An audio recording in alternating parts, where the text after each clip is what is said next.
Bonjour à tous, aujourd'hui on se retrouve pour un tuto art floral et nous sommes en automne, alors quoi de mieux qu'une belle couronne automnale pour égayer votre intérieur. Et surtout j'avais envie de vous faire une couronne qui va vous demander aucun système de fixation. Et oui, parce que vous n'avez pas toujours de la ficelle, vous n'avez pas toujours ce qu'il faut tout simplement à la maison. Donc ça va être une couronne où vous allez avoir aucun système de fixation, aucun collage, rien du tout. Juste vos mains, vos fleurs et vos accessoires. Alors c'est parti pour la liste de vos besoins. Vous aurez besoin d'un sécateur, d'une pince coupante, d'un petit fil de fer, mais ça c'est en option, de 2 coloquintes ou une seule coloquinte suivant la taille, des feuilles de chêne, moi elles sont teintées mais vous pouvez également les prendre dans la nature de couleurs différentes, de branchages, un peu souples quand même, ils peuvent être secs ou frais, peu importe, mais il faut que vous puissiez un petit peu les arrondir. Des traînes de lierre, environ 4 ou 5, et après nous allons mettre un petit peu la touche florale. Pour ça, vous aurez besoin Solidago séché et gypsophile teinté. Moi j'ai pris du rouge, mais après vous pouvez mettre la couleur que vous voulez. Et avec tout ça, nous allons pouvoir faire notre couronne. Alors, c'est parti! Alors, nous allons tout d'abord prendre notre feuillage. Alors, il peut y avoir des feuilles ou sans feuilles, c'est vous qui voyez ce que vous voulez. Si vous voulez sans feuilles, vous aurez plus le côté marron. Si vous laissez avec feuilles, vous aurez un petit peu de verdure, au choix.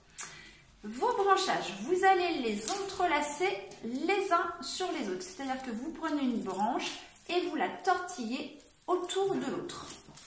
Et ça, vous allez faire ça avec chaque branche.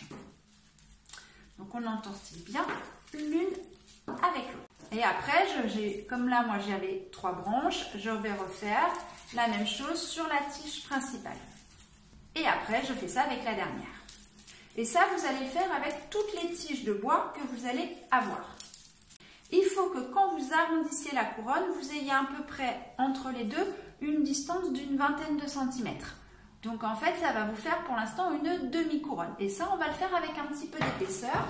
Donc je vais en rajouter un petit peu. Donc ça peut être, vous voyez, des branches un petit peu plus simples.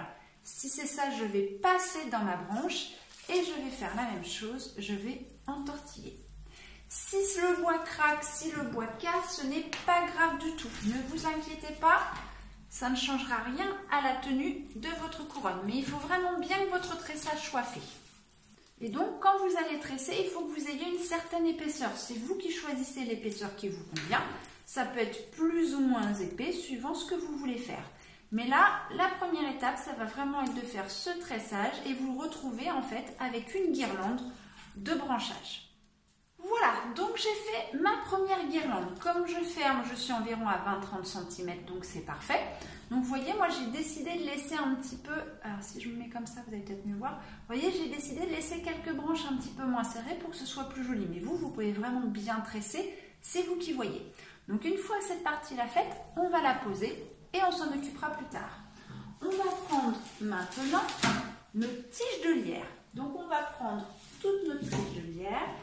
Et on va faire le même principe. On va tresser les unes sur les autres nos tiges de lierre. Petite chose importante, si vous avez décidé sur votre première guirlande d'avoir que du vert, vous pouvez, si vous voulez, enlever quelques feuilles de lierre pour que vous puissiez raccorder l'une à l'autre et qu'il n'y ait pas de vert. Si vous avez laissé du vert, eh bien vous pouvez laisser toutes les feuilles de lierre. C'est au choix. Moi, ce que je vais faire, je vais en enlever quelques-unes et je vais commencer de ce fait qu'ici, aller mettre l'une sur l'autre. Donc pareil, j'entortille mes guirlandes de lierre les unes sur les autres. Donc ça peut être des petits bouts, ça peut être des grands bouts, c'est vous qui décidez. Si vous n'avez que des grands bouts et qu'il faut que vous, dans un sens, coupiez. Ce que vous pouvez faire, comme moi, par exemple, vous voyez, j'ai très grand. Parce que je vais faire, je vais tout simplement la rabattre. Vous voyez, je la replie l'une sur l'autre. Hop, et je rabats dessus. Et là, comme je sais que je ne dois plus avoir de feuilles de lierre, je vais enlever le surplus de feuilles de lierre. Comme ça, mes deux vont bien se mettre l'une sur l'autre. Et quand je vais les mettre sur mon autre branchage, ça sera plus joli. Et là, je vais continuer à torsader, à tresser mon lierre. Donc ça doit vraiment, comme l'autre, bien tenir, bien se fixer. Et vous faites cette petite guirlande de lierre de la même épaisseur que vous avez fait l'autre d'avant. Voilà, j'ai fait ma deuxième guirlande de lierre et quand je ferme, c'est pareil, j'ai à peu près 20 cm de diamètre, donc c'est impeccable. Je vais maintenant récupérer la première. Je vais la mettre en arrondi. Ma deuxième guirlande va donc permettre de fermer le cercle. Je vous fais voir, à la fin, on aura quelque chose comme ceci. Donc le lierre va permettre de fermer l'autre couronne. Donc, pour pouvoir fixer l'un avec l'autre. Là, vous avez dû laisser des tiges. Donc, vous allez laisser passer tout simplement dans vos bouts ici qui dépassent. Vous voyez, je passe dedans. Et on va faire la même chose. On va tout simplement tresser les extrémités. Donc là, j'ai fixé. Maintenant, vous voyez que j'ai mes branches ici qui dépassent. Eh bien, je vais les fixer dans la guirlande. Donc n'hésitez pas à prendre appui contre vous pour former un petit peu la lettre C. Donc il faut bien que la première partie soit stable pour pouvoir accrocher la seconde. Sinon, ça ne va pas tenir. Une fois que cette partie-là est stable, on va toujours garder le C vers nous. On va refermer et on va fixer cette fois-ci la suite de la couronne. On fait le même principe. On va torsader toutes les petites tiges de lierre qui sont ici, toutes les petites tiges ensemble pour refermer notre cercle. Donc on fait bien tige après tige, c'est important. Si vous faites toutes ensemble, ça ne va pas tenir. Voilà, donc j'ai bien tout fixé ma couronne. Moi j'ai toujours mes petits branchages qui dépassent ici parce que j'avais envie. Maintenant, si vous trouvez que votre couronne n'est pas très arrondie, ce que vous faites, vous la prenez et vous la serrez un peu. Ça craque, c'est normal, c'est le bois qui travaille. Et une fois que c'est bien rond, logiquement, elle ne bouge plus. Pour vérifier, vous la jetez en l'air, elle retombe par terre et elle doit être comme neuve. Tout doit bien tenir. C'est important qu'elle soit bien fixe à cette étape-là, sinon la suite va être compliquée. Une fois cette étape-là terminée, nous allons passer au coloquinte. Alors, c'est l'étape où je vous ai dit que le petit fil de fer était en option. Pourquoi? Parce que la couronne, vous la faites à la maison. Vous n'allez donc pas avoir de transport à faire. Vous pouvez donc tout simplement, surtout si vos coloquintes sont grosses, poser votre coloquinte et vous voulez sans la fixer. Moi, je vais vous faire voir avec le système de fixation. Je trouve que c'est quand même plus simple. Pour ce faire, vous allez couper 2 petits fils de fer. Et vous allez mettre vos coloquintes où vous souhaiteriez qu'elles soient. Vous les positionnez dans un premier temps sans fil de fer. Donc moi, je les aurais bien mises ici, comme ça. Donc en fait, maintenant que j'ai choisi comment les mettre, je vais mettre mes fils de fer aux fesses de mes coloquintes. Donc je pique au niveau des fesses de mes coloquintes. Alors vous allez voir, c'est un petit peu résistant et quand ça rentre, vous le sentez, parce qu'il n'y a plus de résistance. Donc ça ne sert à rien d'enfoncer jusqu'au bout votre fil de fer, juste quelques centimètres.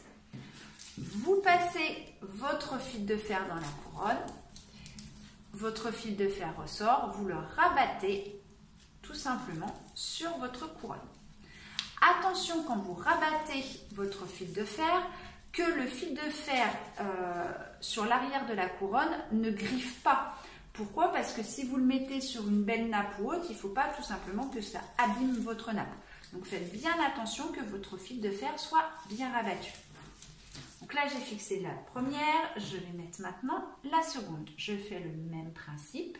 Donc si vous posez votre coloquinte, vous la posez juste où vous voulez et puis après quand vous la déplacerez elle tombera, vous aurez juste à la remettre à chaque fois. Voilà, donc là c'est un petit peu vous qui voyez comment vous voulez faire. Maintenant pour les feuilles de chêne. Alors si vos feuilles de chêne sont fraîches, vous allez pouvoir faire plein de choses avec. Vous pouvez déjà tout simplement prendre votre tige, la replier sur elle-même et percer votre feuille. Vous pouvez rouler votre feuille, passer la tige dedans et fixer comme ça. Vous pouvez la fixer comme ça. Vous pouvez faire des petites vagues. Bref, vous pouvez faire tout ce qui vous passe par la tête avec les feuilles fraîches. Si vous avez des feuilles séchées, donc elles par contre, il faudra les mettre telles quelles pour pas qu'elles s'abîment. Donc en fonction de ce que vous avez, vous faites votre choix. ce que je vous conseille de faire, c'est de répartir votre feuillage sur votre couronne. Vous pouvez faire qu'une partie où il y a vos coloquintes, vous pouvez faire tout, après c'est vous qui voyez. Moi, je vais plus axer sur cette partie-là. Et pour faire tenir vos feuilles, vous allez les glisser entre vos tiges de bois ou de lierre au choix. Et ce qui fait qu'en fait vos tiges vont se tenir les unes les autres. On enfonce bien et on dispose les feuilles. Alors quand vous essayez de soulever vos tiges, ne le faites pas avec vos doigts en entier. C'est plus avec les ongles ou un petit couteau. Sinon, à force, vous risquez tout simplement de défaire votre couronne. Les 3 feuilles de chêne sont mises. Maintenant, on va passer à l'hypericum. Alors, l'hypericum, vous avez plusieurs options. Suivant la taille de votre hypericum, on a des petites tiges sur le côté. Donc, soit vous pouvez faire petite tige par petite tige. Donc là, ça nous en ferait 3. Ou vous faites la globalité. Là, c'est vous qui voyez. Moi, je vais faire 3 petits morceaux. Et pareil, vous les disposez où vous voulez. Le principal, c'est que votre tige, elle soit fixée dans votre couronne. Donc, pour ça, même principe, on va venir passer entre les tiges de notre couronne. Voilà, donc j'ai disposé mes petites baies d'hypericum. Maintenant, nous allons mettre le Solidago séché. Pourquoi je mets un petit peu de séché et quelque chose d'un petit peu plus pâle? Pour jouer sur les textures et pour jouer sur les couleurs. Si vous mettez toutes la même couleur, ça ne va pas être joli et les couleurs ne vont pas ressortir les unes par rapport aux autres. Donc bien penser à toujours mixer les textures et les couleurs. Donc le Solidago, vous allez couper de grandes tiges et vous allez voir que, vous voyez, votre tige, je vais me mettre là, vous allez mieux voir, elle a un petit arrondi. Donc cet arrondi, soit vous le mettez pour qu'il suive la forme de votre couronne, mais vous pouvez aussi le poser à plat pour qu'il remonte. Mais vous pouvez aussi le piquer comme ça, au choix. Je vais vous faire voir les différentes options. Si on met tout droit, je recoupe un petit peu ma tige et je vais venir me mettre ici, par exemple, bien droit entre mes 2 coloquintes. Si je fais de la longueur, je peux venir l'insérer ici, dans ma couronne. Vous l'aurez compris, le but c'est de vous amuser et de créer du relief et du volume. N'oubliez pas qu'il y a l'intérieur de la couronne, mais il y a aussi l'extérieur de la couronne, parce que souvent vous me faites que le dessus, et l'intérieur et l'extérieur sont oubliés. Donc ne les oubliez pas. Allez, je vous laisse faire, moi je continue aussi. Voilà, j'ai donc mis mon Solidago, donc moi j'ai choisi de faire qu'une demi-couronne, donc je n'ai mis aucune fleur sur cette partie-là. Et en fait, j'ai suivi un petit peu les petits mouvements de ma couronne qui partaient, ce qui fait que ça part un petit peu dans tous les sens. Donc ça, c'est purement un choix personnel. Après, c'est vous qui voyez comment vous voulez faire la vôtre. Maintenant, il va nous rester le gypsophile teinté. Alors, le gypsophile, c'est vrai que vous le connaissez souvent en blanc, mais maintenant, ils font de la couleur et j'avais envie de mettre un petit peu de couleur. Donc, je vous ai pris du teinté. Donc là, on va couper de petites tiges. Donc, quand je dis petites tiges, c'est vraiment petites tiges, de petits bouquets. Et même principe, on va venir les répartir où vous avez choisi de mettre vos fleurs. Donc soit moitié de couronne, entière, quart, peu importe. Et pareil, on pense à me faire le dessus, mais n'oubliez pas les côtés et le centre. Et pour piquer, c'est le même principe, on va venir fixer entre les tiges de notre couronne. Logiquement, ça tient, je vous le promets. Donc c'est parti, on va glisser nos petites tiges de gypsophile. Et voilà, la couronne est terminée. Donc la quantité de gypsophile, c'est vous qui jugez combien vous voulez en mettre. Moi, j'ai juste voulu faire de petites touches de couleur. Donc après, vous répartissez comme vous voulez, laissez parler votre créativité, c'est votre couronne et c'est à vous qu'elle doit plaire. Alors, comment s'est passée la réalisation de cette couronne? Avez-vous réussi à bien maintenir la couronne? Est-ce qu'elle soit bien stable? Vos fleurs, avez-vous réussi à les répartir? En tout cas, est-ce que le résultat vous plaît? Est-ce que vous avez une couronne qui correspond à l'idée que vous en étiez faite? C'est tout ce qui compte et surtout le principal, c'est que vous ayez passé un bon moment, que vous vous soyez échappé et que le résultat vous plaise et que maintenant vous avez une belle couronne automnale à la maison. N'hésitez pas, si ce n'est pas encore fait, à vous abonner à la chaîne, comme ça vous recevrez des vidéos tous les mois concernant l'art floral et plus plein d'autres petites vidéos qui vous permettront de mieux appréhender cet art qui plaît tant. En attendant, je vous dis à bientôt pour de nouvelles aventures florales.